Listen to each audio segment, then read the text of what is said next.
À l'écoute du Seigneur avec Dr Clément Akobé, du lundi au vendredi à partir de 6h GMT.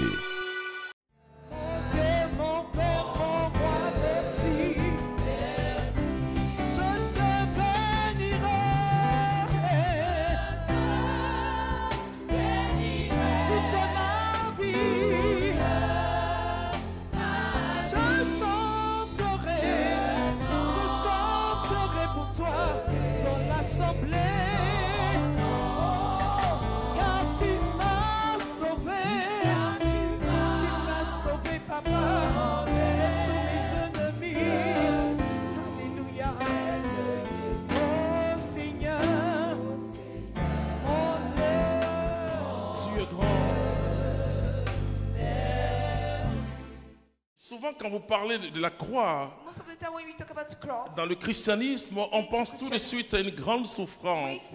Ah, Jésus, ne me donne pas ta souffrance.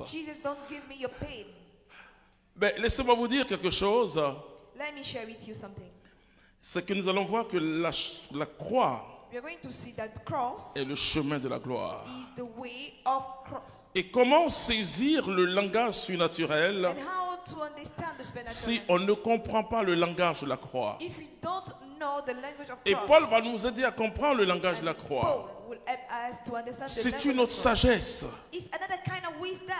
Nous allons prendre 1 Corinthiens chapitre 1. Tu vas prendre le verset 17, puis on va évoluer. 1 Corinthiens 1 à partir du verset 17. Non, 1 Corinthiens chapitre 1 à partir du verset 17, oui. Car le Christ ne m'a pas renvoyé baptisé, oui, mais annoncé l'évangile, et cela sans la sagesse du langage, pour que ne soit pas réduit à néant la croix du Christ. Le langage de la croix, en effet... Il part du langage de la croix. Je veux que nous suivons aussi. Le langage de la croix. Le langage de la croix, en effet, est folie pour ceux qui se perdent. Oui. Mais pour ceux qui se sauvent, pour nous, il est puissance de Dieu. Continue. Car il est écrit, je détruirai la sagesse des sages et l'intelligence des intelligents.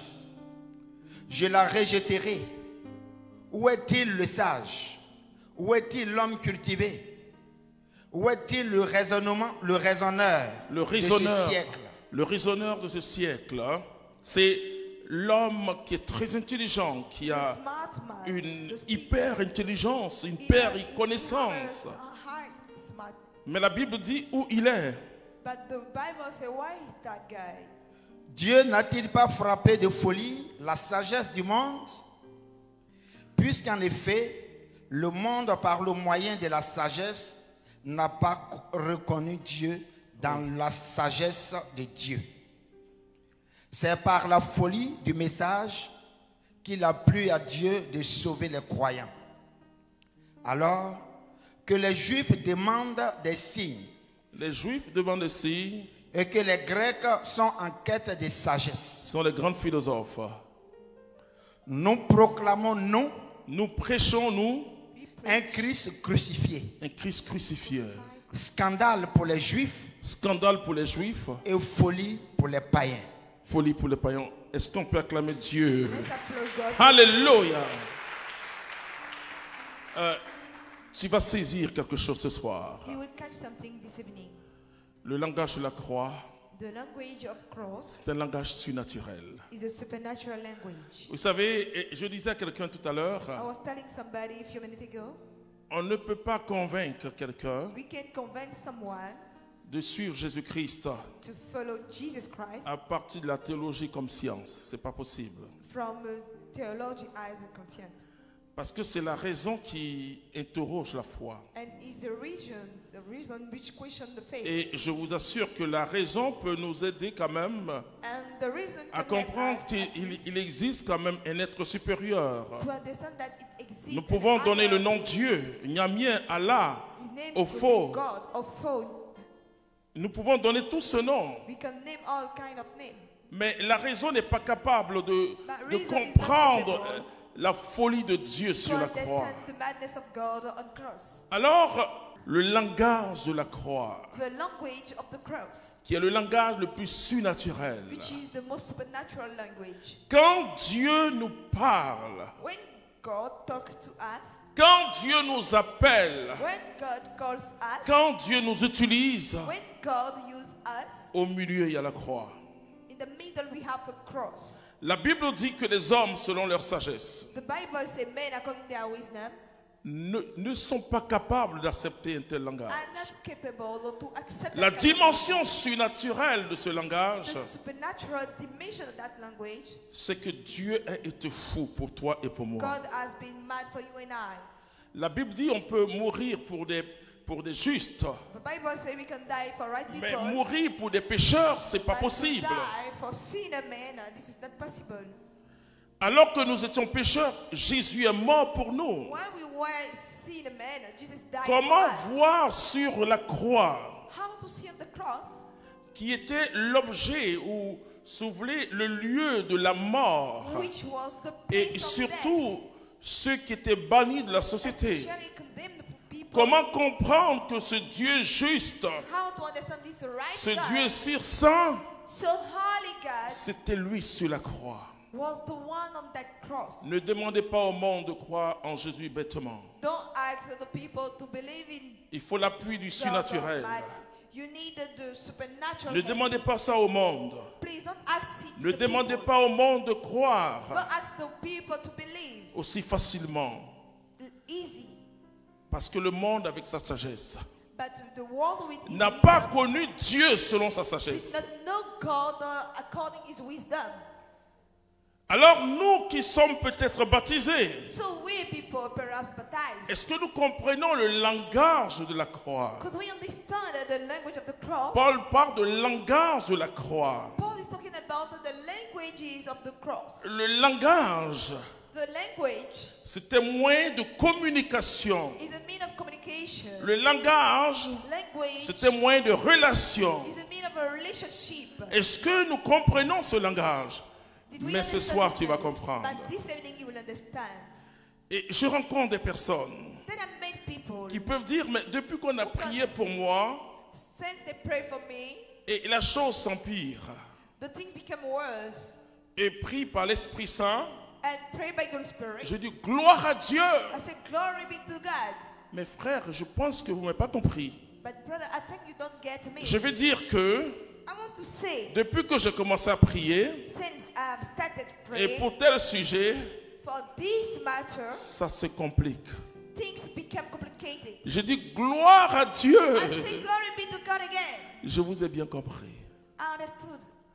Il n'y a pas de gloire sans croix. Et le chemin que Dieu offre aux hommes n'est pas un chemin naturel. Frères et sœurs, ne faisons pas de l'évangile comme un message facile à comprendre. Jésus lui-même, il était conscient. Et c'est pourquoi dans Jean chapitre 16, il a parlé du Saint-Esprit. Il dit, lui, il va vous enseigner tout ce que je suis en train de vous dire. Il ne parlera même pas de lui. Il parlera de moi. Et il vous conduira. Regardez les dogmes de Marie sur Marie. Les grands dogmes de Marie, c'est au 19e siècle et au 20e siècle.